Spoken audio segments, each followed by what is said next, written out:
Palavra da Verdade, a exposição bíblica com Hernandes Dias Lopes.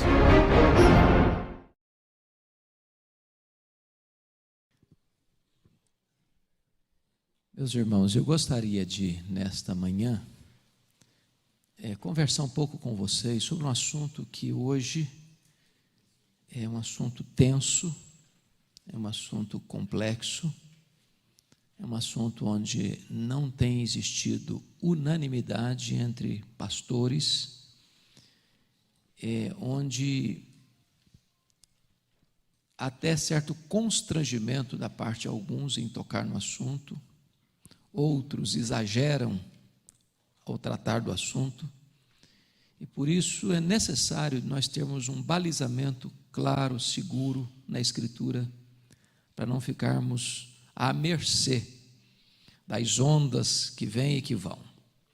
Eu queria conversar um pouco com vocês então sobre a questão se os dízimos são ainda para hoje.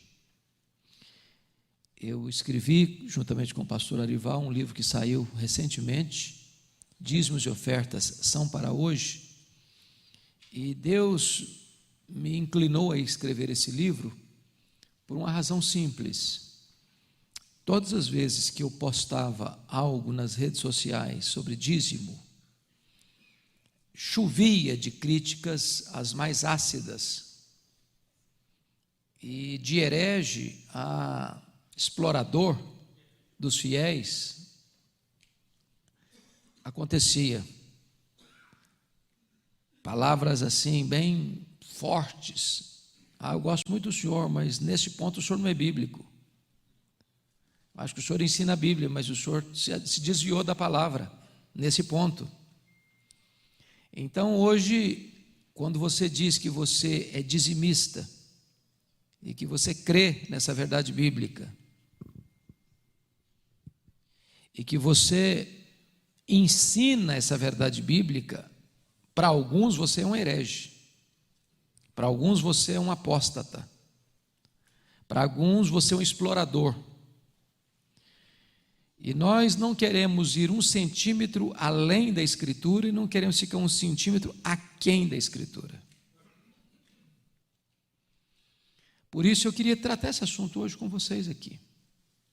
Eu não vou ler um texto específico, porque não é meu propósito expor um texto da Bíblia, mas tratar do tema do assunto. Eu queria começar, esse livro eu escrevi sobre dízimos com 3 capítulos, depois o pastor Arival escreve 3 sobre ofertas, e nos 3 capítulos que eu escrevi, o primeiro capítulo eu trato dos desvios, dos excessos, dos posicionamentos de exploração, que tem, de certa forma, fortalecido essa posição de oposição. Porque quando você encontra um líder religioso extremado, ensinando aquilo que não está na palavra, ou usando de artifícios psicológicos, de técnicas de comunicação, ou de pressão emocional, ou afastando-se do ensino bíblico, quem não é cristão bota todos nós no mesmo balaio, rotula todo mundo.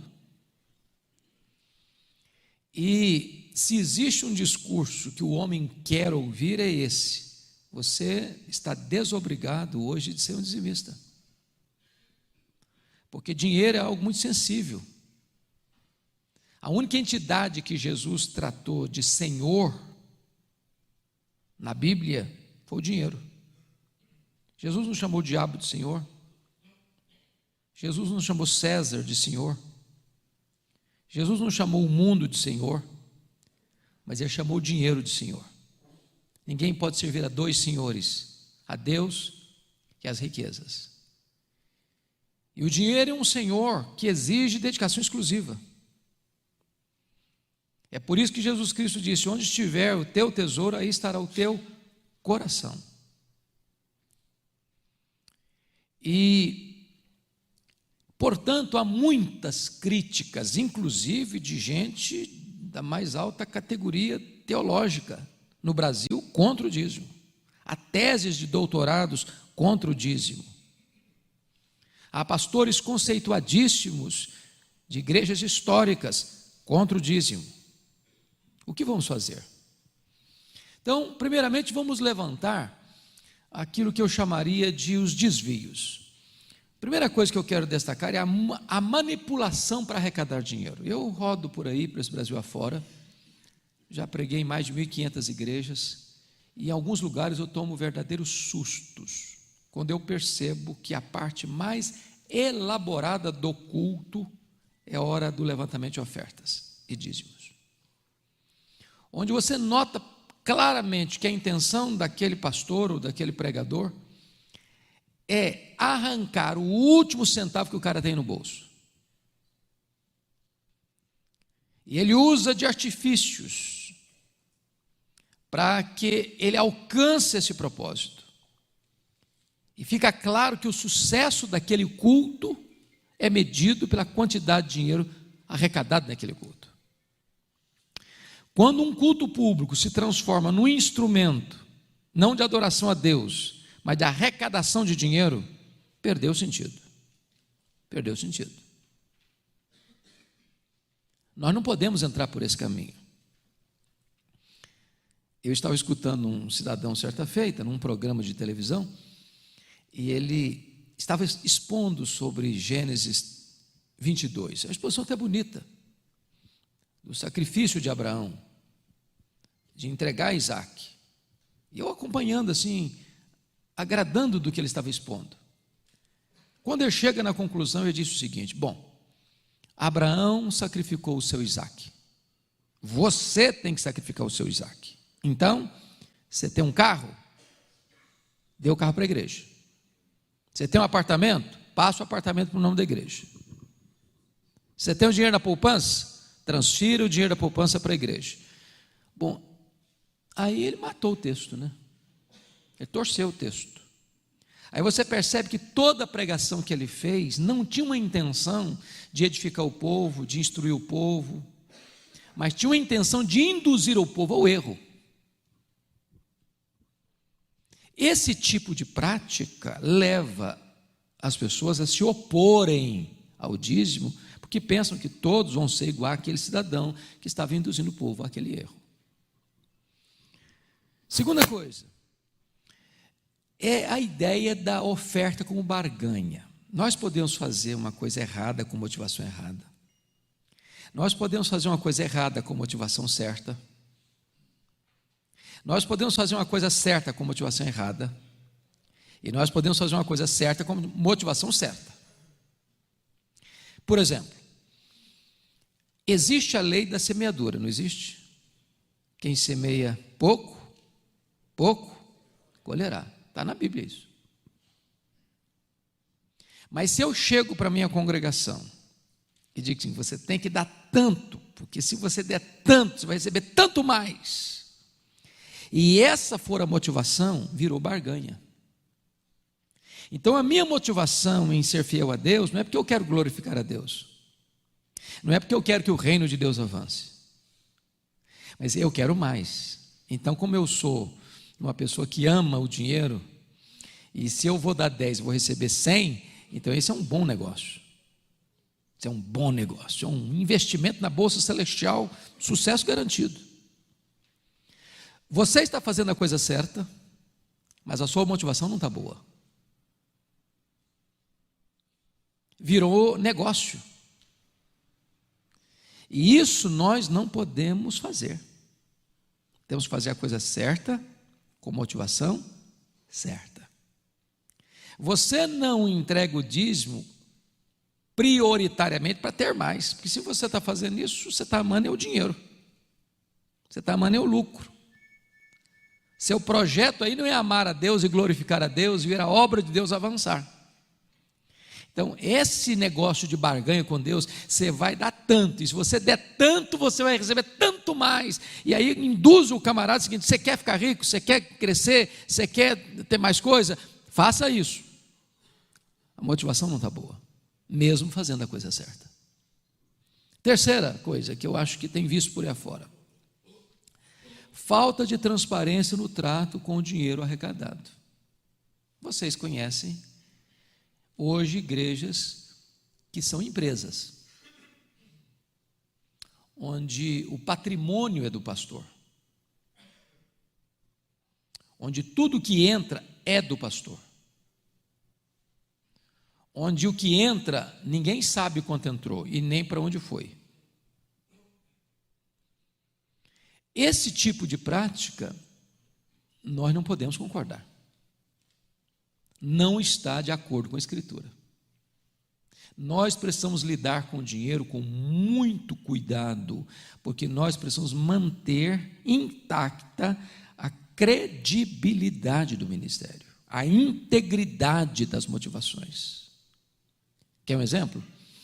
Quando o apóstolo Paulo faz aquele levantamento de ofertas para as igrejas da Judéia, e ele faz isso durante um bom tempo, e ele recolhe um dinheiro considerável, porque até o rei ficou interessado no dinheiro arrecadado, lá em Cesareia.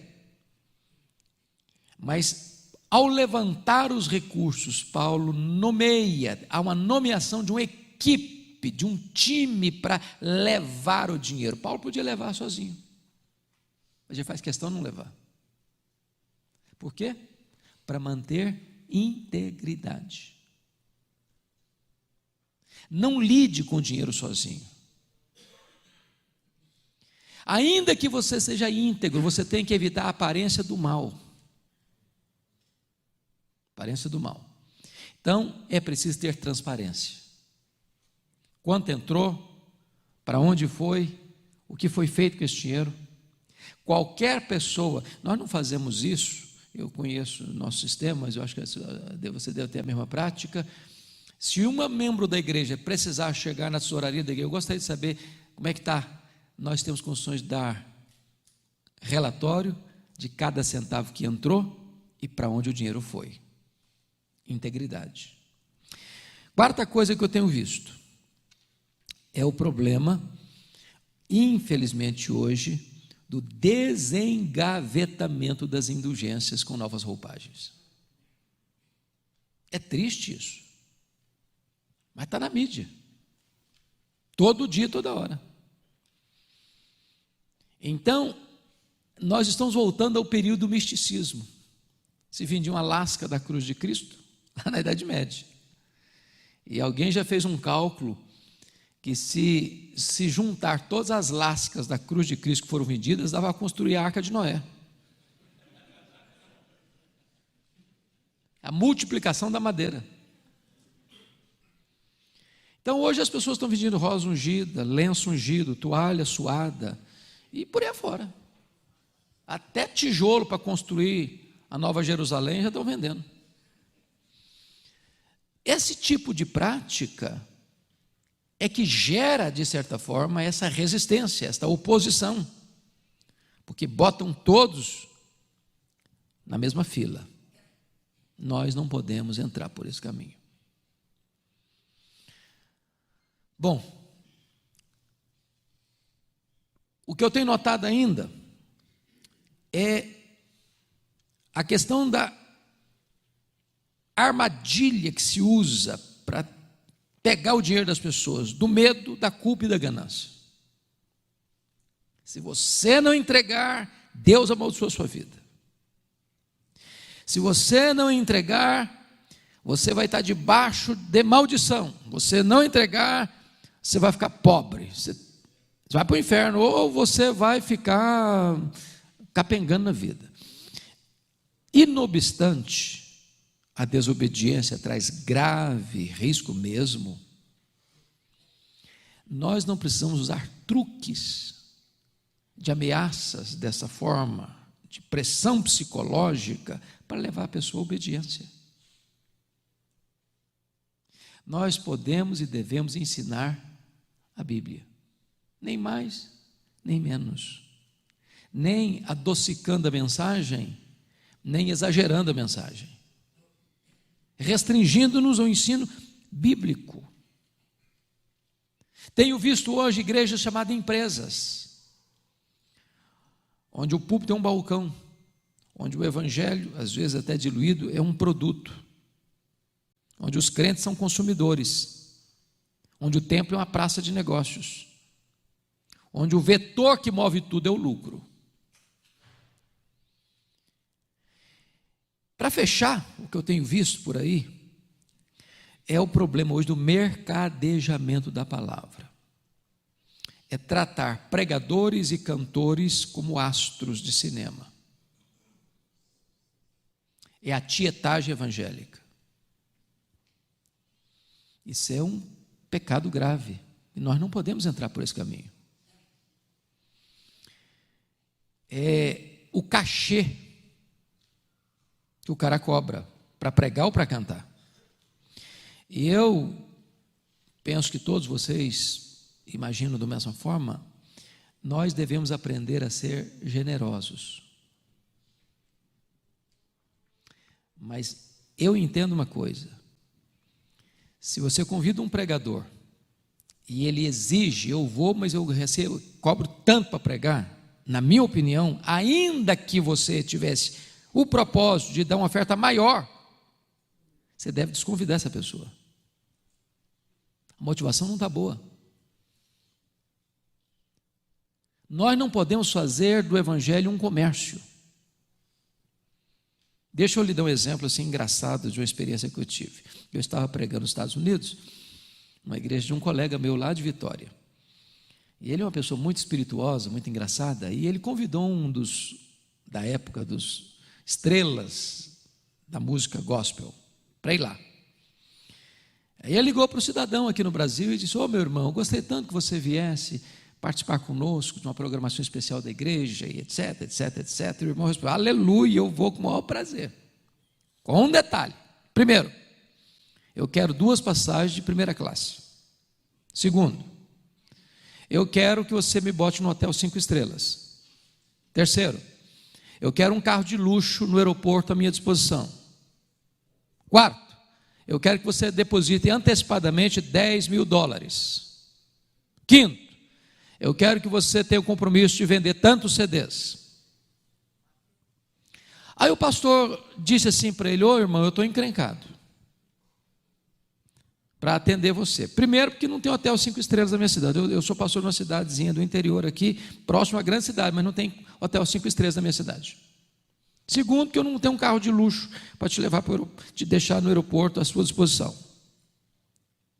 Terceiro, que eu não tenho $10.000 para botar na sua conta agora.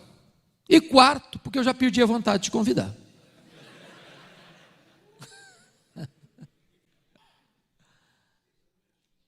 Então, acho que é mais ou menos isso. Eu não estou de forma nenhuma dizendo que nós não devemos ser generosos e honrar as pessoas que nós convidamos. O que eu estou dizendo é que isso não pode virar um comércio. A motivação não pode ser financeira. E nós temos que vigiar o nosso coração, porque o nosso coração é desesperadamente corrupto. Motivação certa. Bom, quais são hoje as principais críticas que se fazem à prática contemporânea do dízimo? Primeira crítica: o dízimo é da lei cerimonial. A lei cerimonial foi abolida por Cristo. Logo, eu estou desobrigado de ser dizimista. Como é que nós vamos responder uma crítica dessa?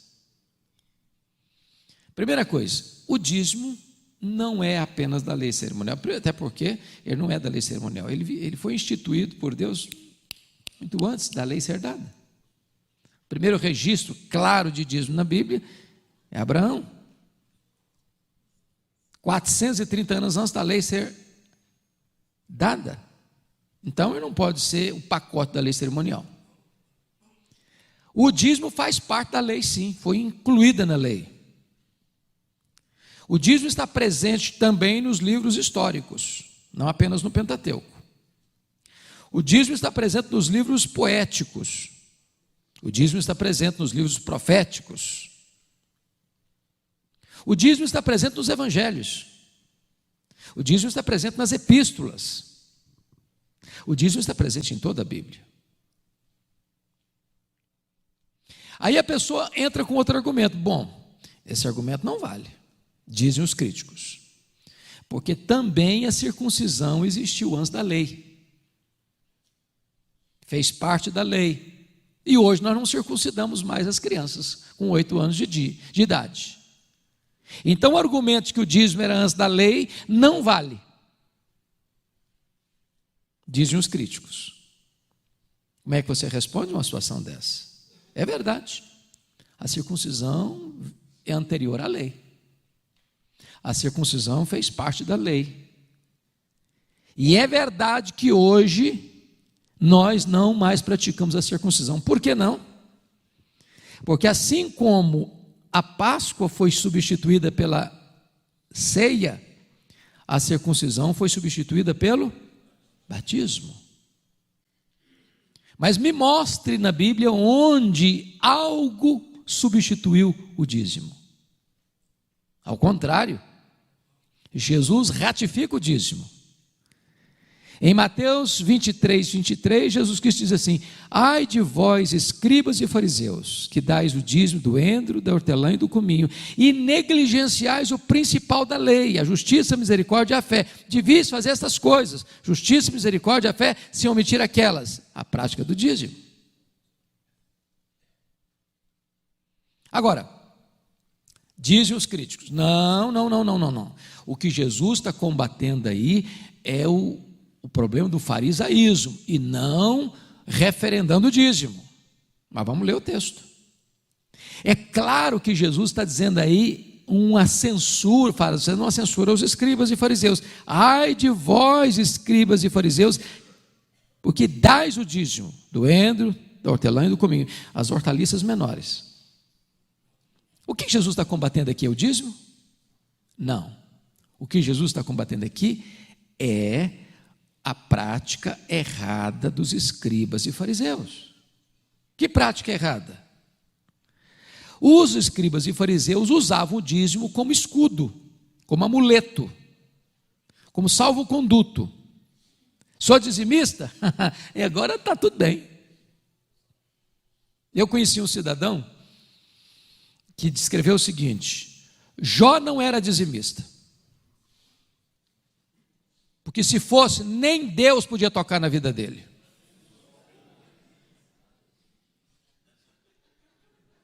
O cara é forte.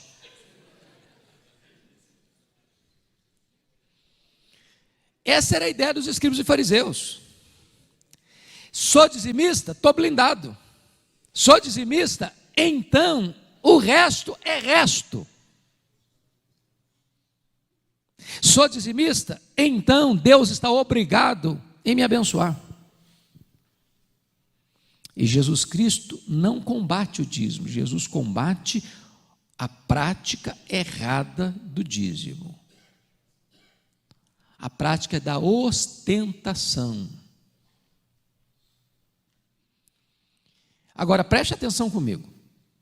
Aqueles que argumentam que eu não sou dizimista porque o dízimo faz parte da lei e eu não estou mais debaixo da lei, sim da graça, por coerência hermenêutica, também estariam isentos da justiça, da misericórdia e da fé, porque justiça, misericórdia e fé fazem parte da lei. Quem é a pessoa em sã consciência que diz hoje que eu estou isento da justiça, da misericórdia e da fé?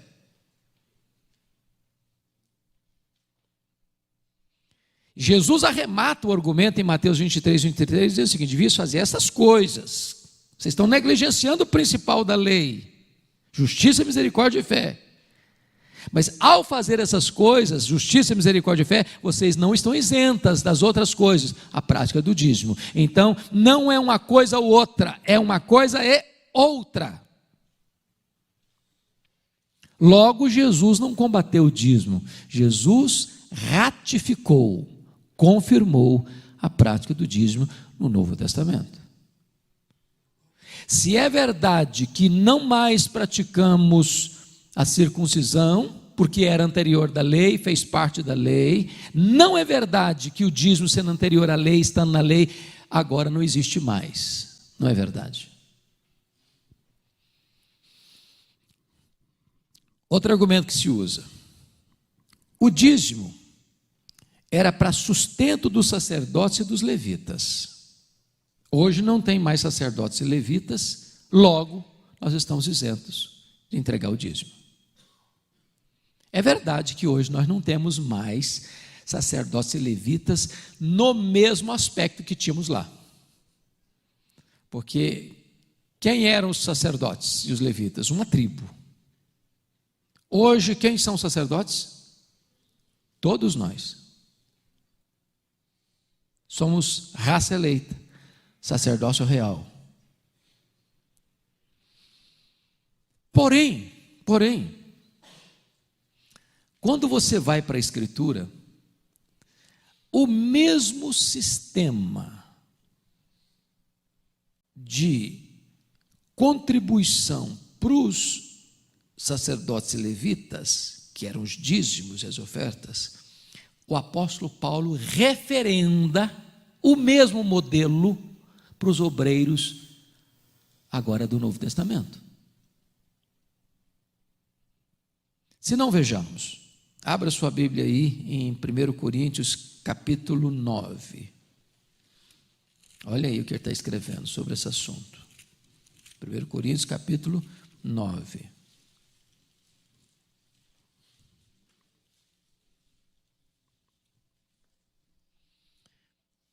A partir do versículo 7 até o versículo 15, ele faz a seguinte argumentação: quem jamais vai à guerra à sua própria custa?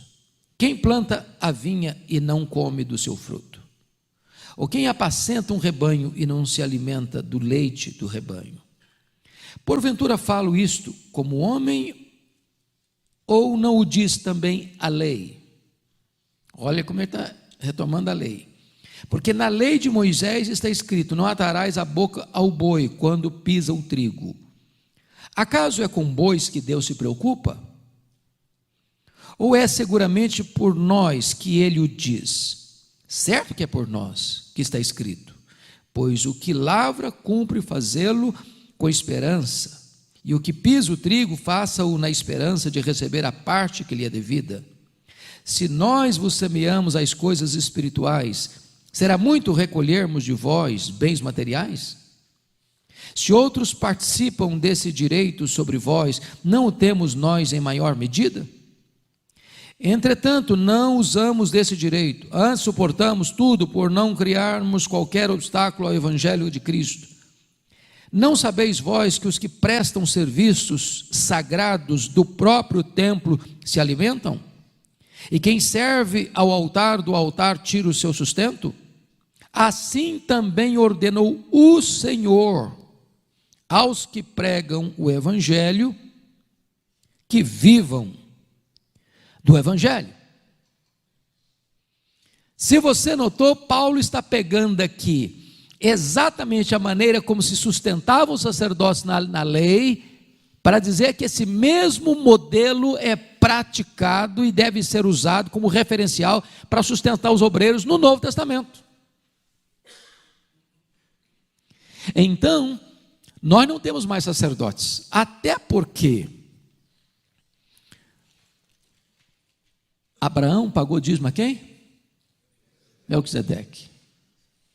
Jesus é sacerdote de que ordem? Da ordem dos levitas? Não. Jesus é sacerdote da ordem de Melquisedeque. E se Abraão pagou o dízimo a Melquisedeque, nós, filhos de Abraão, pagamos o dízimo a quem? Aquele que testifica que vive. Jesus Cristo, Hebreus 7:8. Então notem vocês que o Novo Testamento não é contra, ao contrário, o Novo Testamento referenda e ratifica e fortalece a tese do dízimo. Outro argumento que as pessoas usam para contrariar o dízimo: eu não sou dizimista, dizem o seguinte: é porque o dízimo era para o sustento do templo, e hoje nós somos o templo. Ok, é verdade que o dízimo era para sustento do templo. Por isso, não entregar o dízimo, Neemias 13 diz que é desamparar a casa de Deus. E aí você lembra Joel, o livro de Ageu, que quando o povo retornou do cativeiro, eles começaram a construir o templo, depois houve um embargo legal lá por parte de oposição, e eles pararam a construção do templo no meio do caminho, e começaram a construir casas para eles, apaineladas, casas chiques, casa bonita, e a casa de Deus ficou desamparada. Aí Ageu entra no negócio, dizer que eles estavam fazendo errado. E ele diz o seguinte: se você não é fiel a Deus, devolvendo a Deus o dízimo, e desamparando a casa de Deus, entra um princípio aí. Você é como receber um salário e botar num saco furado. O que você deixa de entregar, que é de Deus, querendo reter indevidamente para você, é a mesma coisa de botar num saco furado. Vai vazar. Vai vazar. Ele disse: se você também trouxer sobra para Deus, Deus vai só para isso, porque Deus não é Deus de resto. Deus não é Deus de sobra. Deus é Deus de primícias. Agora veja mais, o dízimo não era só para o templo, nem só para os sacerdotes e levitas, não. Para quem mais era o dízimo no Velho Testamento? Para as viúvas, para os órfãos, para os estrangeiros. Então, se lá na antiga aliança, que era uma ênfase centrípeta, para dentro, quanto mais o dízimo é necessário hoje, quando a igreja vive uma realidade centrífuga para fora. Não só para construir templos, para sustentar missionários, não só na pátria, mas além fronteiras, e também para assistir os necessitados. O princípio permanece. Então, uma crítica não faz sentido. Outra crítica que as pessoas fazem: eu não sou dizimista, porque não entregar o dízimo, segundo Malaquias 3, acarreta em maldição. Vós, a nação toda, sois amaldiçoados, porque a mim me roubais. Mas Jesus já levou a minha maldição sobre a cruz, então essa pregação aí é inócua hoje. Se Jesus já levou a minha maldição sobre a cruz, eu não estou mais debaixo de maldição, não sendo dizimista. É verdade que Jesus levou a nossa maldição sobre a cruz, é verdade. É verdade. É verdade que quem está em Cristo não está debaixo dessa maldição condenatória. Mas também é verdade que quando um crente peca, seja por ignorância, seja por rebeldia, ele está sujeito às consequências do seu pecado. E mais, o pecado de um crente é mais grave, é mais hipócrita e é mais danoso do que o pecado de um incrédulo. Porque o crente peca contra o conhecimento, o crente combate o pecado em público e às vezes o pratica em secreto, e quando um crente peca, isso é um escândalo no céu e um escândalo na terra. Logo, essa crítica aqui também não tem fundamentação.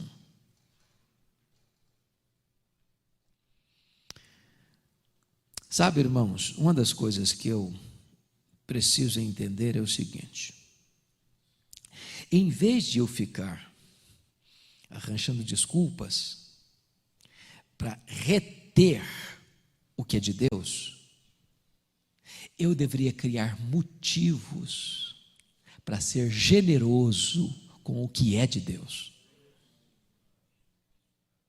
Eu li um livro, estava comentando com os pastores hoje no café, ontem no jantar, né? Nós conversávamos sobre isso, que me abençoou muito. Esse livro, ele trata sobre generosidade, ele não está traduzido em português ainda, e o autor começa o livro dando uma dica muito legal. Ele diz o seguinte: vá no supermercado, compre um jarro bem bonito de vidro. Se você for chique, compre de cristal. Bote na sua sala, para todo dia você passar e olhar essa jarra. Só uma coisa: você não vai botar flor na jarra, você vai botar terra. Terra. Todo dia você passa e olha para a jarra, para lembrar você duas coisas. Primeiro, de onde você veio? Você veio do pó. Segundo, Para onde você vai? Você vai para o pó. Então, quem é você? Apenas um traço entre pó e pó. Baixa a bola. Baixa a bola. Pergunta: do pó que você veio, quanto você trouxe? Nada. Para o pó que você vai, quanto você vai levar? Também nada, porque você não tem caminhão de mudança em enterro, nem gaveta em caixão. Então você também não tem nada. Porque tudo que está nas suas mãos é de Deus. Você é mordomo de Deus. E diz Paulo em 1 Coríntios 4,2 que o que Deus requer dos dispenseiros ou dos mordomos é que eles sejam encontrados fiéis. Se o dono é generoso e você é mordomo do dono, a única maneira de você ser fiel ao dono é sendo generoso com o que é do dono. O maior problema que as pessoas têm em serem dizimistas e generosos ofertantes é a síndrome de dono. Porque se eu acho que eu sou dono, eu quero para mim, para o meu deleite, para o meu prazer, para o meu conforto. Mas se eu entendo que eu não sou dono, e que o dono que me constituiu como mordomo dos seus bens é generoso, a única maneira de eu ser fiel ao dono é ser generoso com o que é dele. Quando você encontrar uma pessoa tentando dar desculpas para não ser generoso, é porque o coração dela ainda está prisioneira do dinheiro. E o amor do dinheiro é a raiz de todos os males. Que desculpas as pessoas estão dando? Outra desculpa: eu não sou dizimista, porque a contribuição do dízimo, ou a contribuição no Novo Testamento, melhor dizendo, deve ser voluntária e não imposta. Não foi assim que Paulo ensinou? Cada um contribua segundo tiver proposto no seu coração, porque Deus ama quem dá com alegria. Está aí o Novo Testamento ensinando. Mas pegar esse texto de 2 Coríntios 9:7 e aplicar para o dízimo é ferir a hermenêutica sagrada. Porque Paulo não está tratando de dízimo. 1 Coríntios 16, 2 Coríntios 8 e 9, Paulo está tratando de uma coleta especial, de uma oferta especial, que ele está levantando para enviar para as igrejas, para os crentes pobres da Judéia. Isso não é dízimo. É a mesma coisa, por exemplo, de a oitava igreja chegar o pastor aqui na frente e dizer: meus irmãos, nós temos uma cidade aqui no estado de Minas Gerais que está passando um momento difícil. Os crentes lá teve uma enchente, a casa caiu e os irmãos estão sem casa para morar, sem comida, é uma tragédia. Então nós vamos fazer um levantamento de oferta para enviar para aqueles irmãos.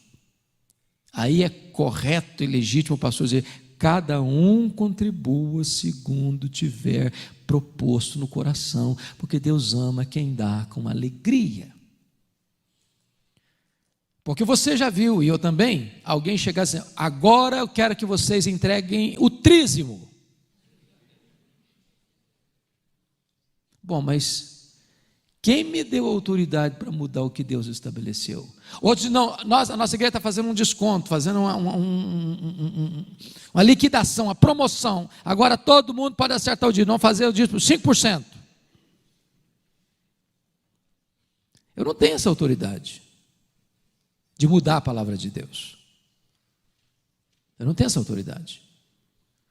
Então, preste atenção nisso. Cada um contribua segundo tiver proposto o seu coração, e aí, mas eu não estou propondo nada, então eu não vou contribuir com nada. Os irmãos, eu não estou feliz, não estou com alegria, então eu não vou contribuir. E eu pergunto a você: você faz uma dívida no banco de R$5.000, aí você chega para o gerente e diz: olha, gerente, eu não estou propondo no meu coração pagar essa dívida, então eu não vou pagar. Você chega para o eu não estou muito alegre, não, então eu, como não estou com alegria para pagar, eu não vou pagar. Dívida você paga alegre ou triste, varão, com raiva ou feliz. É dívida. Dívida. Eu não dou dízimo, eu entrego dízimo. Eu dou o que é meu. É por isso que Malaquias diz que roubará o homem a Deus. Todavia vós me roubais, vós a nação toda. E a palavra roubar lá não é roubar de batedor de carteira, não. É de assaltante. É de botar o 38 na cara do cidadão. Me dá o que você tem. À força. Afrontosamente. O crente que não entrega o dízimo, ele está afrontando a Deus, assaltando a Deus, apropriando-se indebitamente daquilo que não é dele.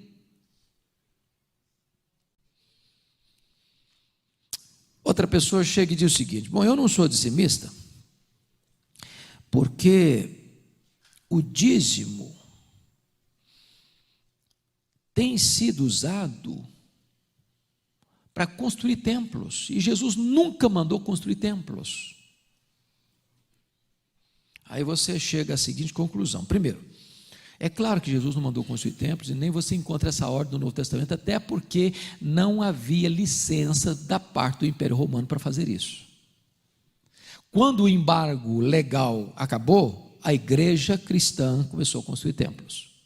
Mas esse argumento é fajuto, porque crente se reúne, não? Vai reunir aonde? Debaixo da ponte? Se você não vai reunir debaixo da ponte, você vai ter que alugar um espaço. Não tem que pagar. Ou você vai construir templo. Então o princípio permanece. É para o sustento da casa de Deus. É para sustentar missionário. É para enviar missionário, é para socorrer os pobres, é para pagar os obreiros que vivem da palavra. Aliás, se você ler 1 Coríntios 9, como nós lemos parte, Paulo abriu mão do salário. Lembra disso que ele abriu mão? Para não criar problema. Abriu mão em que igreja mesmo? Igreja de Corinto. Por quê? Corinto era o quê? Uma igreja mão de vaca, pão dura. Só que quando Paulo saiu da igreja, foi para Éfeso, ele manda uma carta para a igreja de Corinto. Sabe o que ele faz naquela carta? Puxa a orelha da igreja. Por que ele puxa a orelha da igreja? Porque a igreja não tinha pagado para ele o quê? O seu salário. Então preste atenção nesse particular aqui. Olha aí, 2 Coríntios 11. Vamos ver o que Paulo diz para a igreja. Eu, se eu fosse membro da igreja de Corinto, ficava com vergonha. Olha aqui, capítulo 11, versos 8 e 9. Olha o que ele vai dizer para a igreja: despojei outras igrejas, e recebendo o salário para vos poder servir. Que é isso, Paulo? Você era nosso pastor, e outra igreja que pagou seu salário para ser nosso pastor? Eu falei, é verdade, vocês não me pagaram. Versículo 9: e estando entre vós ao passar privações.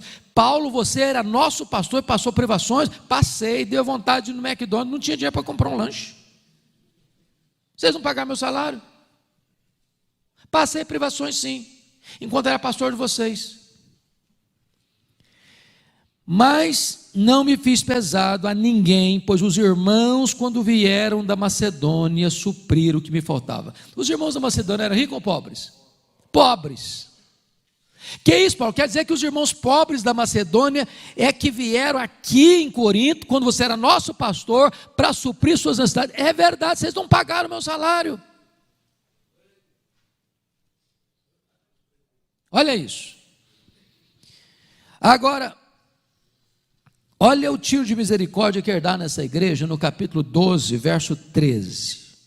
Ele diz assim para a igreja de Corinto: porque em que tendes vós sido inferiores às demais igrejas, senão neste fato de não vos ter sido pesado, perdoai-me esta injustiça. Sabe o que ele está dizendo? É uma vergonha. Sabe, igreja de Corinto, vocês foram inferiores a todas as demais igrejas, num quesito: Vocês não pagaram o meu salário. Perdoe-me essa injustiça, eu devia ter cobrado de vocês.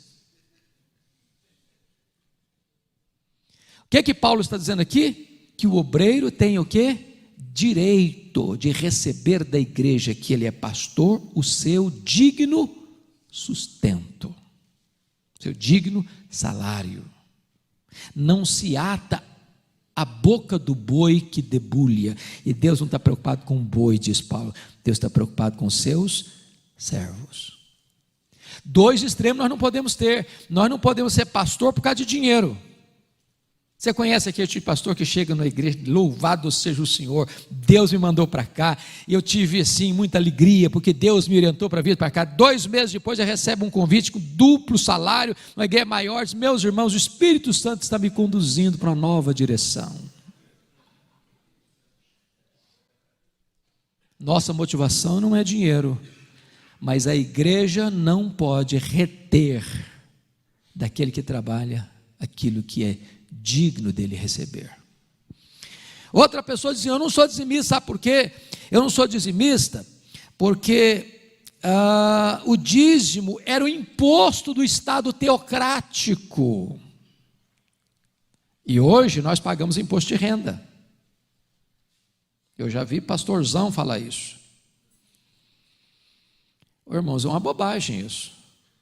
E eu pergunto a vocês: quando acabou o regime teocrático lá do período dos juízes, e Samuel unge Saul como rei, passando da teocracia para a monarquia, eu pergunto a vocês: o povo foi dispensado de entregar o dízimo porque começou a pagar imposto?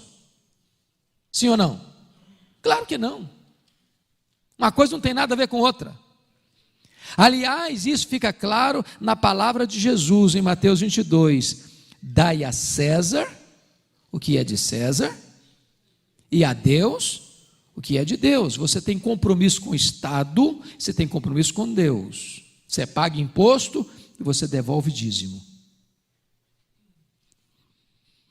Outra pessoa diz: eu não sou dizimista. Sabe por quê? A igreja vai se fazer o seguinte: o que seria correto, dizem esses críticos? Você faz um orçamento. A igreja tem 500 membros. Quais são os nossos projetos para esse ano? Vamos construir um templo, vamos comprar um terreno, vamos mandar 2 seminaristas para o seminário, vamos enviar 3 missionários para o estrangeiro. Quanto custa isso? X. Então vamos fazer agora uma cotização entre os membros para suprir essa necessidade. Resolvido o problema. Mas eu pergunto: é assim que Deus ensina? Nós somos um condomínio agora? Temos cota?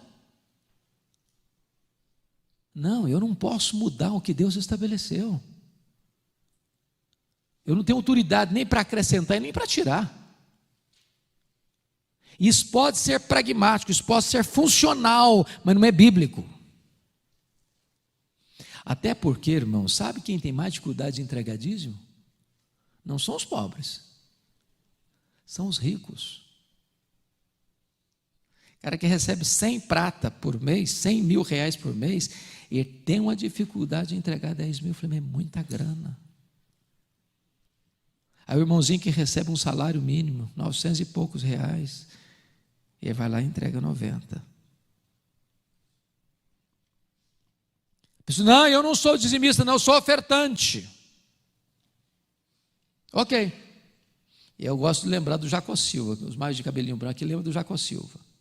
Jacó Silva diz o seguinte: antes de você dar um presente, favor pagar a dívida.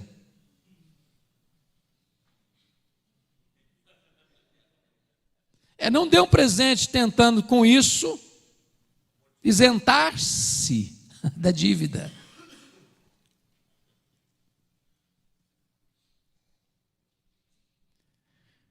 Bom, queridos, outro chega e diz assim: ah, pastor, eu não sou dizimista não. Sabe por causa de quê?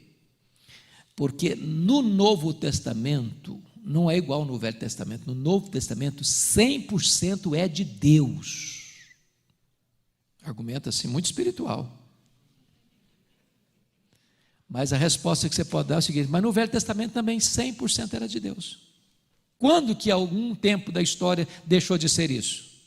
Salmo 24, versículo 1, do Senhor é a terra e sua plenitude. Sempre 100%, tudo foi de Deus. Mas quem usa esse argumento, agora tudo 100% é de Deus, e agora o nosso negócio é ofertar quando o coração tocar, pode perceber isso, essas pessoas, se você for contabilizar, não entregam 10%, dizendo que 100% é de Deus.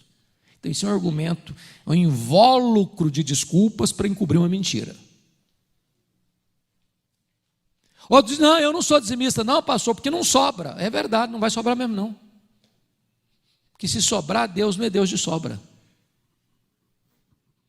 Lá no passado, a gente dava sobra para os cães. Hoje não. Hoje pet tem vida melhor que gente. Se gasta mais dinheiro com cachorro e gato hoje no Brasil que com criança. Mas a Bíblia diz, honra o Senhor com o quê? Com as primícias de toda a tua renda. Então é primícia, não é sobra. Dito isto, irmãos, eu gostaria de abrir o nosso parlamento aqui para perguntas. Se a gente puder ajudar em alguma coisa, eu tenho muito prazer, porque as desculpas são muitas. E eu gostaria que você e eu aqui hoje pudesse pensar o seguinte: eu não quero ir além, não quero ficar aquém, mas nós precisamos ter resposta para os críticos. Nós precisamos ter resposta para os críticos. Nós temos que dar razão da esperança que é em nós. Nós precisamos fazer algo com consciência, fundamentado na Escritura. Deixa eu usar um outro argumento que é muito comum escutar por aí afora. Pastor, sabe por que eu não sou dizimista? A igreja não administra bem. Deixa eu dizer uma coisa para você. Deus te deu uma ordem, entregar o dízimo. Mas Deus não constituiu você juiz do dízimo que você entregou. Se você está percebendo que a igreja que você está entregando o dízimo não está administrando bem, você tem duas atitudes a fazer. Primeira delas, procure o pastor da igreja. Seja claro sobre isso, pastor, sou membro dessa igreja, sou dizimista fiel. Eu acho que tem isso que está acontecendo que não tem fundamentação na palavra de Deus. Porque talvez a liderança precise ser alertada.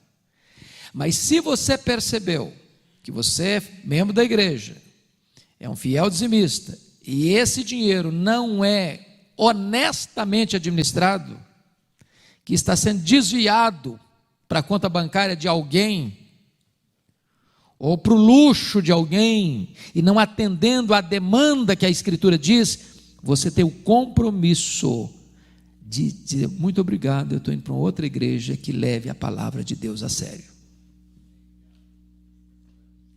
Tem hora que sair de uma igreja é uma necessidade. Você não sai de uma igreja porque teve um escândalo. O irmão de tal cometeu um pecado grave. Se alguém cometeu um pecado grave, se trata à luz da Escritura, na disciplina bíblica. Mas eu não posso ficar num lugar onde a palavra de Deus não está sendo ensinada com fidelidade. Com fidelidade. Pois bem, está aberto então. Essas duas cadeiras aqui é para quê, meu santo? Eita, chique, hein? Então vou sentar de cá. Bom, irmãos, temos algumas perguntas que vão vir pela internet também. Então os irmãos que estão na internet também podem fazer. Obviamente que vai chover um monte de perguntas e eu só vou poder selecionar algumas. Não sei se os irmãos já fizeram algum tipo de pergunta ao longo da palavra do pastor, se ficou alguma dúvida nesse tipo de assunto.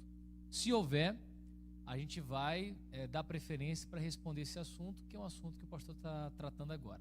Do contrário, a gente pode responder depois também algumas outras perguntas. Como diz o pastor Jeremias, você pode perguntar o que quiser, né? E ele responde também o que quiser também. Que puder. Então, e que puder, né? Então, vou recolher os pedidos, as perguntas. Deixa eu ver aqui que já estenderam. E vou selecionando aqui aos poucos. Tem alguma aqui? Aqui, por favor. Obrigado. Já preencheu? Não. Tem que me dar várias aqui, porque se eu deixar de ler alguma, não parece que é marcação, né, gente? Beleza.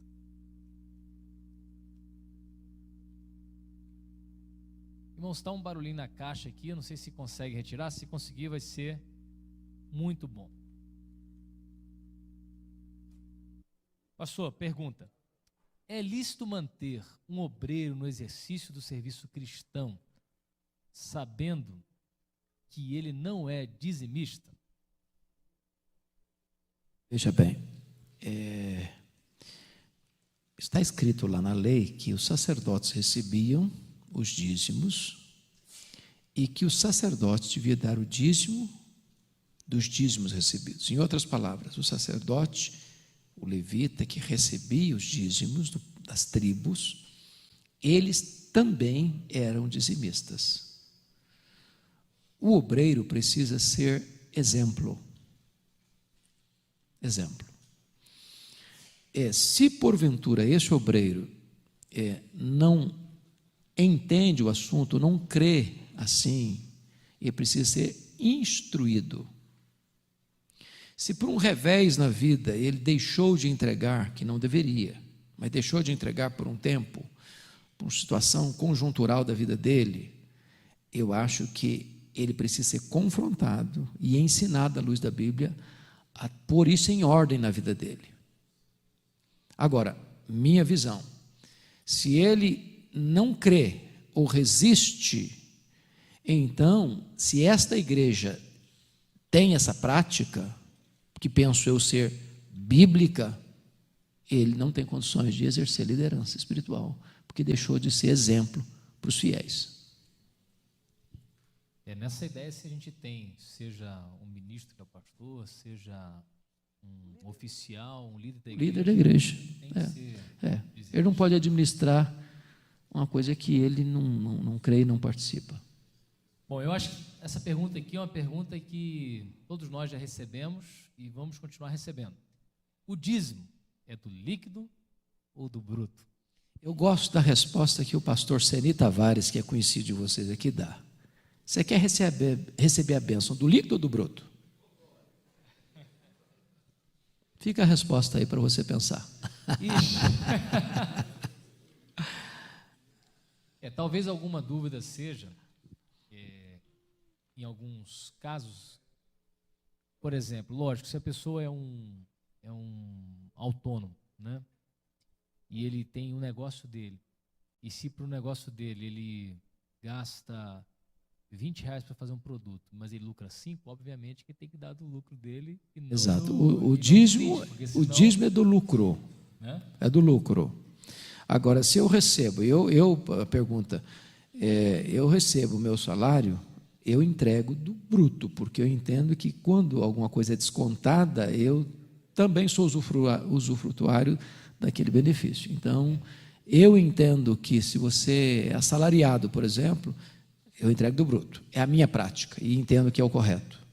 Pronto. Entendo que é o Então, correto. vai chegar e falar assim, não, já tirei meu aluguel, já tirei a conta de luz, já tirei... Veja bem, Vai botar o dízimo, toda vez que eu começar a fazer conta para subtrair, eu tenho que pensar na minha motivação. Porque não pode ser peso, irmãos. Os mandamentos de Deus não são penosos, diz a Bíblia. É por isso que Deus se importa com motivação. A ação certa precisa vir acompanhada da motivação certa. Esse aqui já foi lido. A infidelidade no dízimo está vinculada à salvação? Ou seja, a sua salvação está condicionada à fidelidade do dízimo? Para mim, salvação está vinculado a crer em Jesus. Pronto, ponto final. A todos quantos o receberam, deu-lhes o poder de serem feitos filhos de Deus. Eu não poderia dizer que o dízimo é um segundo caminho de salvação. Agora, um cristão genuíno, ele se submete à autoridade da Escritura. Se submete. Pode ter o caso de um cristão verdadeiro ter dificuldade em entender, e eu até creio que gente que se opõe ao dízimo hoje seja gente crente, verdadeiramente crente. Pode ser um problema teológico, que precisa de apologética, que precisa de diálogo, precisa de discussão, precisa de aprofundamento, precisa de conversar à luz da Escritura. O que eu acho que é impossível é um cristão salvo, claro,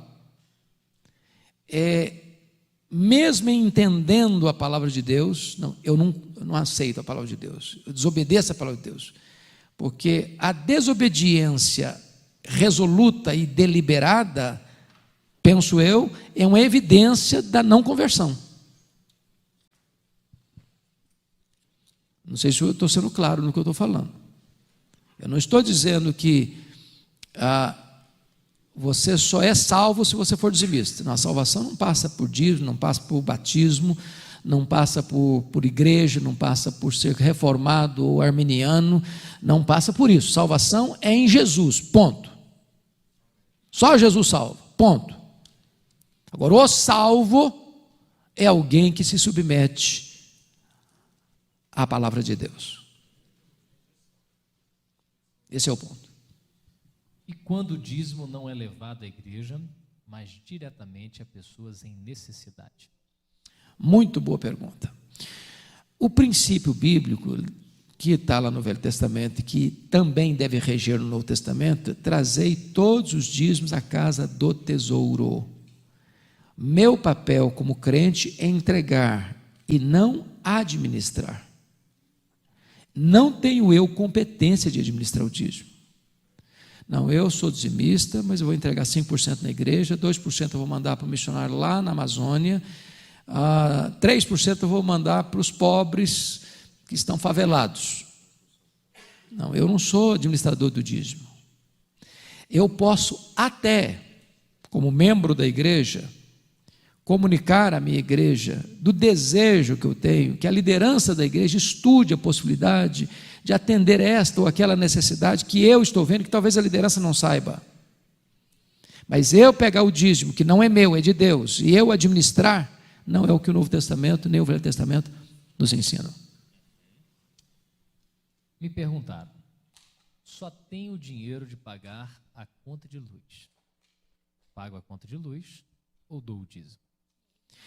Essa pergunta é, assim, bem sutil. Bem sutil. Porque o que está por trás dessa pergunta é o seguinte: primeiro eu, depois Deus. E o que a Bíblia me ensina, primeiro Deus, depois eu. Porque é uma matéria de fé. É uma matéria de fé. É primícia. Primícia não é o que sobra, primícia é o que vem primeiro. A minha experiência é o seguinte: muitas vezes eu entreguei o dízimo e não fechava a conta do mês. Mas como eu creio que Deus é o meu provedor, eu entrego dele e ele cuida do resto. E nunca faltou. Eu creio assim. A Bíblia ensina assim. Honra o Senhor com as primícias. Ele é o Deus da provisão. A nossa confiança não está na provisão, a nossa confiança está no provedor. Amém. E ele continua sustentando, né? A gente tem visto o azeite multiplicar na nossa vida muitas vezes. Me dá uma parte aqui. Irmãos, eu não sei quanto a vocês, qual é a prática de vocês, mas experimentem a ser generosos. Experimentem a ser generosos. Veja lá na sua igreja, lá na sua parentela, alguém que esteja necessitado, mas não espere pedir, não. Tome a dianteira e dê uma oferta. Eu tenho visto coisas lindas na minha vida como resultado disso. Olha, Deus Deus não fica em dívida com ninguém. A Bíblia diz que quem dá o pobre a Deus empresta, e Deus não fica em dívida com ninguém. A alma generosa prosperará. Prosperará. Então, comece essa prática. Oferte. Ensine a sua esposa, o seu marido a ser generoso. Ensine os seus filhos a serem generosos. Mostra para a sua família a bênção que é. E eu não estou falando de retorno financeiro só, não. O que Jesus Cristo ensinou lá em Atos 20, 35? Mais bem-aventurado é dar do que receber. Então, em vez de fazer conta para reter, abra o coração para dar. Quanto mais você dá, mais você tem. Porque a Bíblia ensina isso. Deus multiplica a sua sementeira. A sua sementeira. Bom, irmãos, temos muitas perguntas, certamente a gente não vai conseguir responder todas, mas acredito que as respostas aqui vão abarcar várias aqui, né? E próxima pergunta. Para ser considerado oferta, o valor deve ser excedente ao meu valor do dízimo? Para ser considerado oferta, o valor deve ser excedente ao meu valor do dízimo? Isso é regra? Veja bem, dízimo, a palavra em qualquer vernáculo significa 10%. Qualquer vernáculo, dízimo é 10%, não é 9,5%, não é 5,5%, 10%. Então você entrega o dízimo e depois você oferta. É claro que se você está entregando uma oferta inferior ao dízimo, você não está entregando a oferta, você não está pagando a dívida. Porque primeiro você paga a dívida, depois você oferta.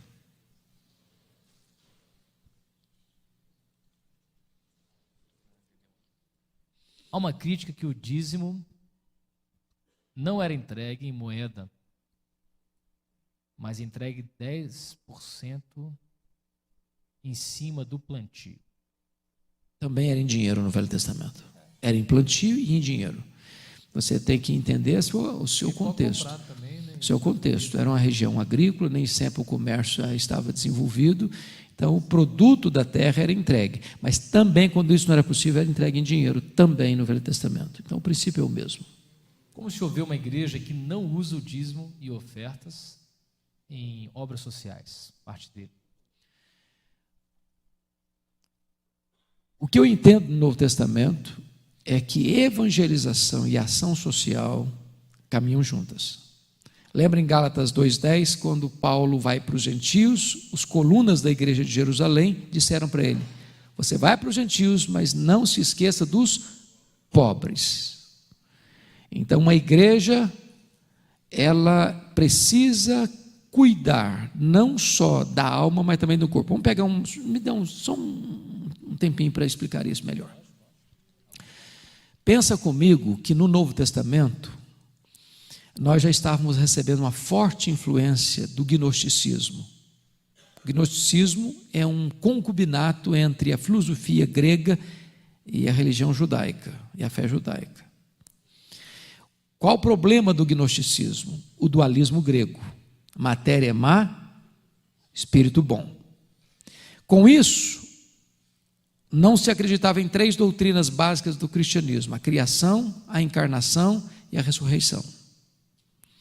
Bom, isso gerou um problema duplo na igreja primitiva que Paulo denuncia em Colossenses. Primeiro, ascetismo. Segundo, licenciosidade. Se o meu corpo é mau, não vale nada, não presta para nada, então vou castigá-lo. Ascetismo. Se o meu corpo não conta, então deixa usá-lo à vontade. Licenciosidade. Essa filosofia gerou o ascetismo da Idade Média, dos mosteiros. Essa filosofia gerou, mais tarde, lá na Alemanha, o pietismo. Estou interessado na sua alma. E nós até usamos, tantas almas foram salvas. Salvou a alma, que se dane o corpo, que vai morar debaixo da ponte, que passe fome, que passe frio no inverno, e que os demais me aqueçam nesse inverno, demais, não precisa falar o resto. Então, não é a visão bíblica. Jesus andou por toda parte, ensinando, pregando e curando. Ele cuidou do corpo, cuidou da alma. Uma igreja cristã precisa ser também generosa. Se a igreja não está usando parte dos recursos que entram, que são de Deus, para assistir os necessitados, essa liderança precisa ser exortada com amor, na verdade, para que faça isso. Ok. Bom, isso aqui eu acho que é bem simples de responder. Além do meu salário fixo, é correto dizimar as ofertas que ganhei de minhas ministrações? Duas coisas. Nós usamos com muita frequência o substantivo dízimo passando para verbo. Não é legal. Eu não devo usar a palavra dizimar. Vá para o dicionário e veja o que significa dizimar. É matar, é destruir. Então não vá para o púlpito da sua igreja e fala: meus irmãos, nós temos que dizimar. O cara que não sabe o que é, vou sair correndo aqui, eles vão me arrebentar todo mundo aqui. Então, dízimo é uma coisa, dizimar é outra coisa. Então você nunca use no seu púlpito: irmão, nós temos que dizimar. O visitante vai sair desesperado da sua igreja. Se nós entendemos que o que nós recebemos é graça e tudo é graça, devíamos sim. Eu acho que devia dar até mais, já que é extra, né? Se a generosidade devia ir além de sempre fazer a conta para mais, não para menos. Esse é o ponto do coração generoso. Isso mesmo. Bom, um comentário que tem na internet, eu acho que vale a pena responder, porque ele é sutil também e carrega aqui uma compreensão errada. É o seguinte: nenhum crente no planeta se submete completamente aos mandamentos de Jesus. Se seguirmos o raciocínio do pastor, ninguém é cristão. Silogismo falso. Porque veja bem, está se admitindo aí que nós podemos obedecer parcialmente, que nós estamos matriculados na escola da desobediência e que nós devemos levar a sério, mas não tão a sério assim. Isso não é cristianismo, não é isso que a Bíblia me ensina. Não é isso que a Bíblia me ensina. O que a Bíblia me ensina é que eu sou um pecador, que eu sou falho, que eu tenho deficiências. Mas a limitação não está na palavra, está em mim. Eu sou exortado a obedecer, a ser fiel. A ser fiel. Agora, eu não posso com isso criar uma desculpa. Não, você pode ser crente meia boca, mas tá bom, porque não dá para ser crente mesmo não. Então, minha boca serve. Não serve. Não serve. O propósito de Deus em nós é nos transformar de glória em glória na imagem de Jesus. E o nosso projeto é sermos parecidos com Jesus. Para isso Deus nos predestinou. Sermos conformes à imagem do seu Filho, até atingirmos a varonilidade do varão perfeito. Esse é o nosso propósito. Não é puxar para baixo, é caminhar para cima. Sede vós perfeitos, como perfeito é o vosso Pai Celeste. Mateus 5,48. E uma dica: se for casado ou casada, experimente dizer isso para o marido ou para a esposa, para ver o que vai dar. É necessário a identificação do dizimista e a leitura dos nomes deles em púlpito? Não, penso que não. Essa para mim é uma prática ostentatória perigosa. Eu já vi igreja onde bota lá um hall, lá na porta de entrada do templo, com o nome dos dizimistas e o valor que foi dado. Eu acho que isso é ostentação e um laço do diabo para o orgulho. Você pode botar o nome no envelope? Pode, deve, não tem problema nenhum. A igreja precisa saber. Agora, fazer propaganda disso, porque isso gera concorrência.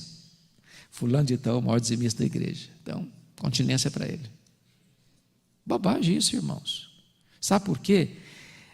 Lembra de Jesus, no pé do gasofilácio, vendo as pessoas entregar? Vinha gente com grande soma de dinheiro, veio uma viúva, 2 moedinhas. Aqui não dá para comprar nem um pão na padaria. Ela ofertou mais, porque Deus vê como nós, como diferente de nós. Nós olhamos quantidade, Jesus vê fidelidade, integridade. É por isso que nós não podemos permitir que uma igreja seja ostentatória na questão do dízimo. Isso é cair no farisaísmo. Sabendo que ministérios, vou tentar interpretar aqui, sabendo que ministérios têm deturpado os princípios e as motivações, por que avança o tamanho e números, embora espiritualmente enfraquecidos? Como podemos relacionar a defesa de Gamaliel, de Atos 5, 33, 39, possivelmente aquele texto que diz, se é do Senhor, vai prosperar? Por que eles prevalecem, mesmo usurpando do povo? Essa é uma pergunta interessante. Veja bem, primeiro, não é verdade que só as coisas de Deus crescem e o errado não cresce. Partindo desse pressuposto, o islamismo está corretíssimo, que é a religião que mais cresce hoje. Então, o kardecismo também está certo, porque cresce.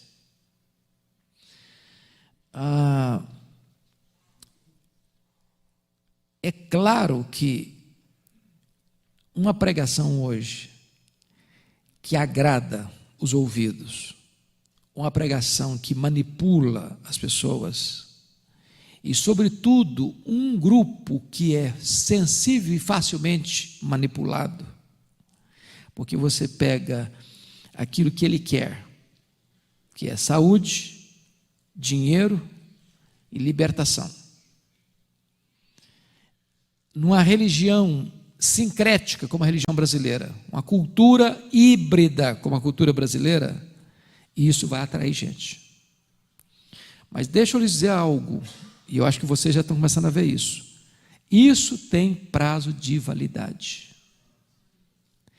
Isso vai chegar uma hora de ressaca, e está chegando.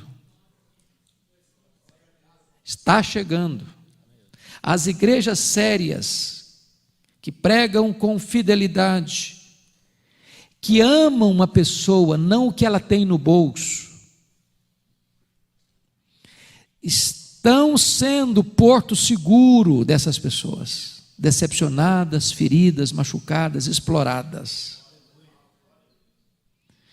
Então, o erro vai ser desmascarado. A luz prevalece nas trevas e as trevas não prevalecem sobre a luz. A mentira vem à tona, o engano vem à tona, o mau caratismo vem à tona, a motivação errada vem à tona. Deus não permite que a verdade seja envergonhada pela mentira. Então, pode ter certeza disso, esse sucesso, ele é temporal, mas ele vai ser desmascarado, se não aqui, diante do tribunal de Deus. Amém. Quando vemos Paulo falando sobre coleta para ajudar os crentes pobres, por que ele não usou do dízimo? Bom, a pergunta é subjetiva. Eu não posso dizer por que Paulo não usou a palavra, porque eu não estou no coração, na mente do Paulo. Mas o que é importante é que quando Paulo foi tratar do sustento da obra, que não tem a ver com oferta de assistência social, mas do sustento do ministério, ele puxa para a argumentação dele o mesmo texto que era usado para a sustentação dos levitas e sacerdotes. E lá ele referendo o dízimo. Agora, mesmo nas ofertas, o mesmo princípio do dízimo é estabelecido. Que princípio? O princípio da porcentagem, de acordo com a sua renda, de acordo com o que você tem, com a sua, da proporção, da proporcionalidade, a palavra que eu queria era essa, da proporcionalidade e da constância. É o mesmo princípio do dízimo. Eu não entrego o dízimo, a não ser que seja um agricultor que faz uma colheita uma vez por ano, ou 2 vezes por ano, mas se eu recebo o salário mensalmente, eu entrego o dízimo mensalmente. Como acontece nos Estados Unidos, que às vezes a contribuição é semanal, segue semanal. Se é anual, é a colheita do café que tem uma vez por ano, é anual. Mas é com a proporcionalidade, com a temporalidade com que você recebe e com a proporcionalidade do que você recebe, é que o dízimo deve ser entregue. Bom, você até responde a uma pergunta que foi feita, que é se a gente... muitos críticos falam que o dízimo é dado uma vez só e não diversas vezes. É justamente por causa disso, depende de como que a pessoa recebe. Recebe. Se ela quiser dar diariamente, dependendo do trabalho... Se ela recebe diariamente, entrega diariamente. Ela pode fazer isso, né? Perfeito. Da entrada geral dos dízimos e ofertas, qual o percentual razoável para salários dos obreiros? Bom, eu penso que essa pergunta é difícil de responder nesse sentido, porque depende da igreja. Por exemplo, uma igreja que tem uma entrada pequena, ela vai usar aí às vezes 10, 20, 30, 40, até 50, até mais para o sustento. Mas uma igreja que tem uma entrada, mega entrada, às vezes ela vai usar 5%, às vezes 3%, depende. Então não tem uma proporcionalidade. O que é princípio é que a igreja deva pagar os seus obreiros de maneira digna.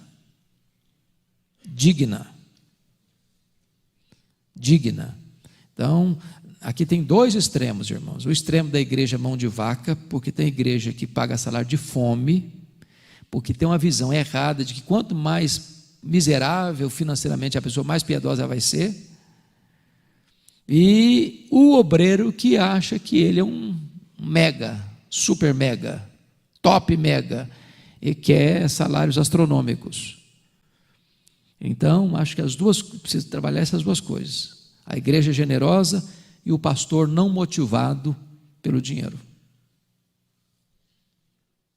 Em Mateus 23, 23, Jesus está falando aos judeus. Em Atos 21 ou 25, 24, 25, a igreja de Jerusalém faz uma diferença de obrigação aos judeus e aos gentios. Não seria este o motivo de, em Mateus 23, 23, ele está falando apenas aos judeus? O dízimo seria apenas aos judeus? Eu acho Em absoluto. Até porque quando Paulo está ensinando em Corinto, ele está falando para a igreja gentílica. Então, o mesmo princípio que é usado para judeus, é usado para gentios. A igreja é formada de judeus e gentios. Então não tem um peso A para um e um peso 0 para o outro. Existe algum registro? Outra pergunta. Aí não tem nada a ver com dízimo e oferta. Então, se alguém mais tiver algumas outras perguntas, pode mandar, que a gente conseguiu responder aqui. Uma vez que fomos concebidos em pecado, totalmente diferente mesmo. As crianças que morrem vão para o céu ou para o inferno? Eita! Se for presbiteriano, ótimo. Pois bem, irmãos, essa é uma pergunta complexa, extremamente complexa, e eu preciso dar um pouquinho de atenção de vocês para o seguinte: não há consenso no meio reformado sobre este assunto. E eu vou explicar. Na Assembleia de Westminster, que se reuniu em 1643 e 1649, no bojo da Guerra Civil, do exército do parlamento, comandado por Oliver Cromwell e o rei Carlos I, aquela assembleia foi formada por 151 teólogos, alguns deles supralapsarianos e a maioria deles infralapsarianos. O presidente da assembleia era supralapsariano. E a diferença entre supra e infra é que nós somos, via de regra, infra. A confissão de fé, na sua maioria, é infra. É que os decretos de Deus, eles são eternos e unos.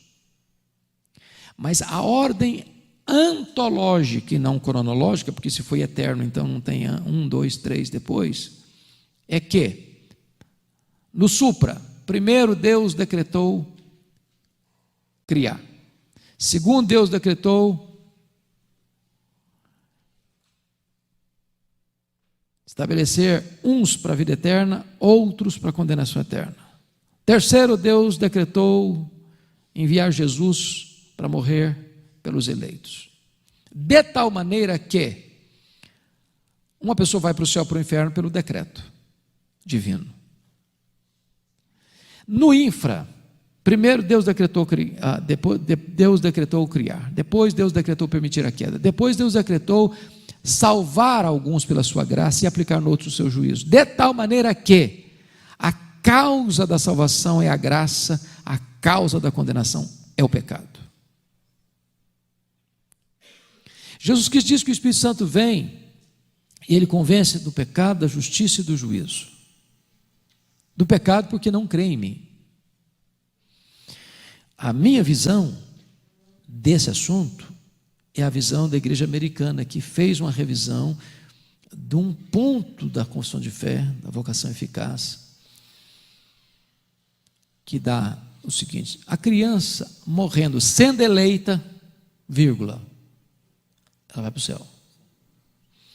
Meu entendimento disso, foi o que a igreja americana fez, é que nenhuma criança vai para o céu porque é inocente. Nós não cremos nisso. Já fui em funeral de criança, um anjinho, inocente. Não, nenhuma criança é um anjinho. Toda criança é concebida em pecado. E nenhuma criança é salva por ser criança. O que eu creio é que nenhuma criança morre sem que Deus saiba. E que, não tendo ela a condição de responder ao Evangelho, que o Espírito Santo regenera essa criança. E eu não creio, portanto, em condenação de criança ao inferno. Só fechando. Só fechando. Eu creio sim que quando Deus sabe que uma criança vai morrer e Deus sabe todas as coisas, Ele aplica nela a obra regeneradora. Assim, mas a criança não sabe nada. Nem você, que é adulto. A regeneração, nós somos 100% passivos. Nós temos consciência na conversão. Conversão tem 2 elementos: arrependimento e fé.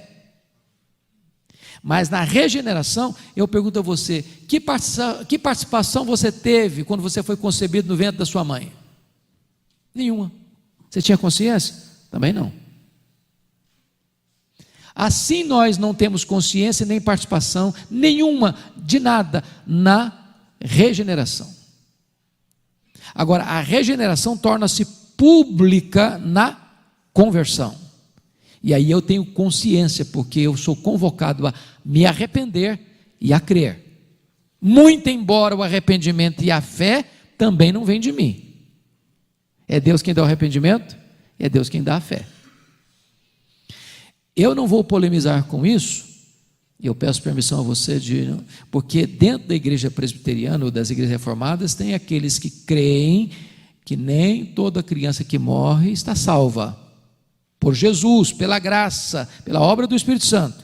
E outros que creem que toda criança que morre são regeneradas pelo Espírito Santo, porque são eleitas de Deus, são regeneradas pelo Espírito Santo, estão salvas. Eu creio assim, e respeito quem pensa diferente, mas é um entendimento que eu tenho, e que a igreja americana, se vocês lembram lá, a Confissão de Fé, foi revista esse ponto em particular.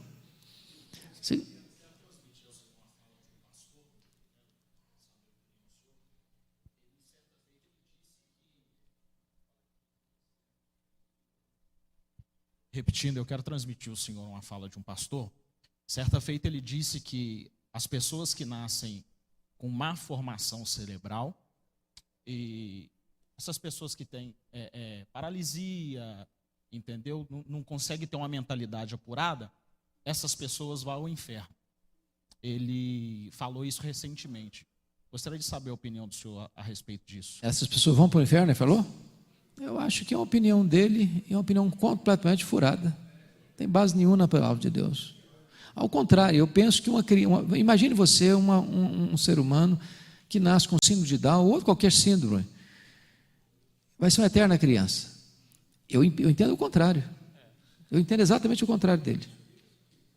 Essa é uma doutrina espírita, muito bem falado. Isso é karma. Isso não é espiritismo. Então é exatamente o contrário. Exatamente o contrário. Tem um texto interessantíssimo em Isaías que fala que nem até os loucos não errarão o caminho. Então já combate isso daí, né? Uma pergunta importantíssima, ainda mais com a cultura católica que a gente tem.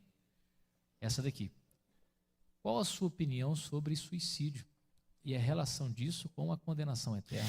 Muito boa essa pergunta, irmãos. Deixa eu dizer uma coisa para vocês. Eu escrevi um livro sobre esse assunto. E se vocês ainda não leram esse livro, eu não sou de fazer propaganda de livro meu. Mas eu gostaria de sugerir a leitura a vocês que são pastores por uma razão muito simples. O suicídio é um dos maiores problemas sociais do mundo. Você deve saber disso. Há mais suicídios no mundo do que assassinatos. Mais pessoas se matam do que são mortas. Para cada suicídio que é divulgado na imprensa, tem 10 que não são divulgados. Por não entendermos bem esse assunto, você está vendo com muita frequência crentes se matando, pastores se matando. E entra uma grande angústia na alma do povo. O que é que está acontecendo? Então, eu quero ser breve, porque o tempo aqui não nos permite. Esse talvez fosse um assunto de um outro encontro nosso, outra mentoria. Pode ficar agendado se você quiser. Preste atenção nisso. A maior causa do suicídio, o suicídio tem muitas causas, mas a maior é a depressão. Tem causas, problema financeiro, problemas passionais, terminou o namoro, terminou o noivado, terminou o casamento, falência financeira, problemas de saúde, radicalismo religioso, um segredo de Estado que a pessoa guarda e com medo de ser presa e ser torturada, ela não aguenta e conta e vai botar em risco a vida de milhares de pessoas, chamado de suicídio patriótico, etc, etc, etc. O ponto é o seguinte: o ensino, sei lá, da Grécia Antiga, se cortava a mão de quem era suicida. Até recentemente não se sepultava um suicida no cemitério cristão. O ensino romano, católico romano, é que todo suicida é discípulo de Judas Iscariotes. Então preste atenção, o suicídio não tem defesa, nem filosoficamente, nem moralmente, nem teologicamente, nem biblicamente. Nós devemos ser 100% contra o suicídio. Porém, afirmar que se uma pessoa comete suicídio e já está no inferno, é ir além do que a Bíblia ensina. E o ponto que eu quero destacar é este: depressão é um assunto pouco entendido na igreja cristã, por duas razões. Primeiro, na linha neopentecostal, você tem T.L. Osborne, que é um evangelista conhecido no mundo inteiro. E ele ensina que depressão é demônio. Então a pessoa está deprimida, ela está endemoniada ou, no mínimo, oprimida pelo demônio. No outro extremo, na linha calvinista, reformada, você tem J. Adams, que é conhecido dos pastores aqui, Manual do Conselheiro Cristão, todo seminarista estudou J. Adams no seminário. E ele diz que depressão é pecado. Então vamos entender isso aqui. Depressão pode ter a ver com demônio? Pode. Você que é pastor já lidou com tanta gente vindo do ocultismo aí, depressivo, porque está lidando com demônio. Depressão pode ter a ver com pecado? Pode. Você lê lá o Salmo 32, 51, 38, você vê Davi deprimido por causa do pecado. Mas a pergunta é: um crente cheio do Espírito Santo pode ficar deprimido? E a resposta é sim. Eu estava dando uma palestra aqui em Belo Horizonte certa feita, e quando eu fiz essa pergunta, é possível um crente cheio do Espírito Santo ficar deprimido? Levantou uma jovem no auditório e disse: isso é um absurdo, é impossível. Eu olhei para ela e disse: minha filha, como é que você me explica então um crente cheio do Espírito Santo precisa de óculos, ter miopia? Um crente cheio do Espírito Santo entupiu uma veia do coração e deu um infarto nele e ia morrer. Um crente cheio do Espírito Santo tem uma gastrite. Por que daqui para baixo é uma coisa, daqui para cima é outra? Enquanto a igreja evangélica não entender que depressão é uma doença, que precisa ser tratada com remédio, com terapia e com fé, nós vamos ver, espiritualizado, nós vamos ver crentes se matando.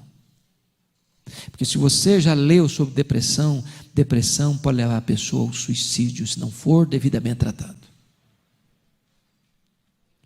Judas Iscariotes não foi para o inferno porque suicidou. Judas Iscariotes foi para o inferno porque não era convertido.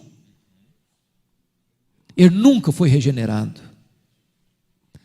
Eu não sei qual é a sua visão teológica, mas o que nós entendemos, o que eu creio, é que uma vez salvo, salvo para sempre. Eu não creio nesse negócio de estar salvo de manhã e estar perdido à noite, tá? Ser filho de Deus de manhã e ser filho do diabo à noite, está indo para o céu de manhã e está indo para o inferno à noite.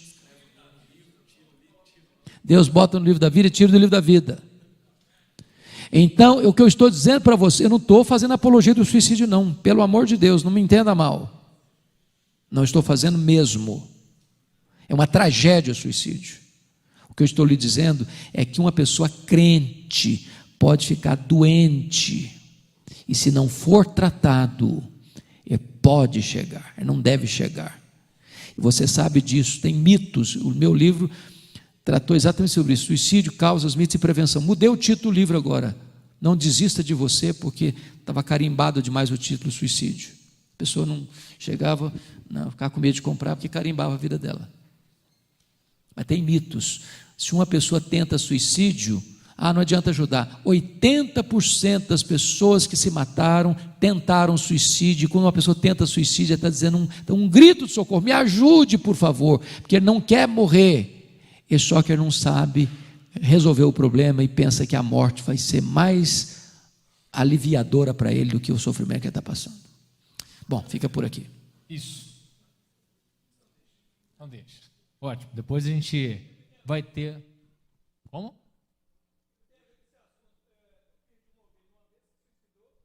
Uhum.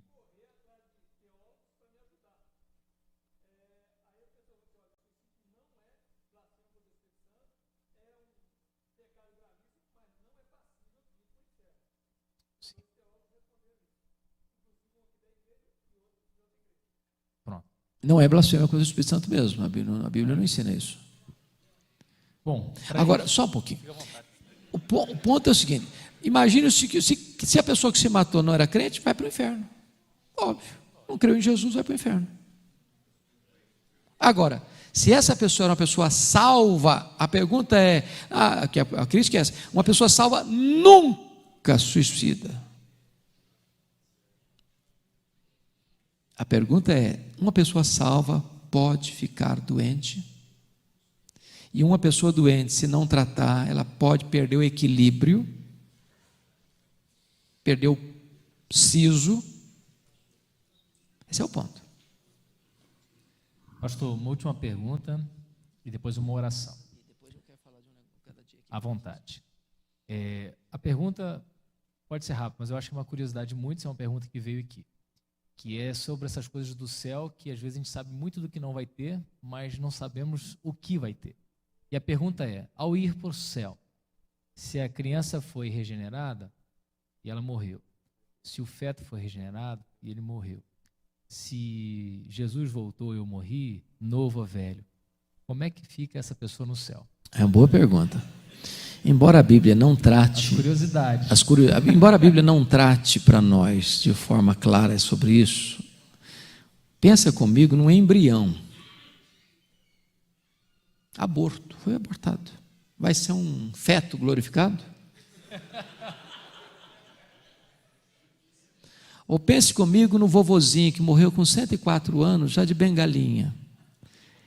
Ele vai ser um vovozinho de bengala no céu? Glorificado?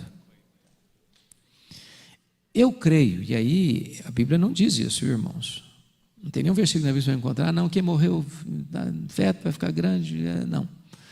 O que a Bíblia me ensina é que nós vamos ter um corpo semelhante ao corpo da glória do Senhor Jesus. E aí eu penso que Jesus teve um corpo perfeito, até porque ele morreu com quantos anos? 33 anos. Um corpo perfeito. E nós vamos ter um corpo perfeito. Nem senilidade, nem puerilidade. Nem um bebê, nem um velhinho. Nós vamos ter um corpo perfeito. Varonilidade perfeita. Então,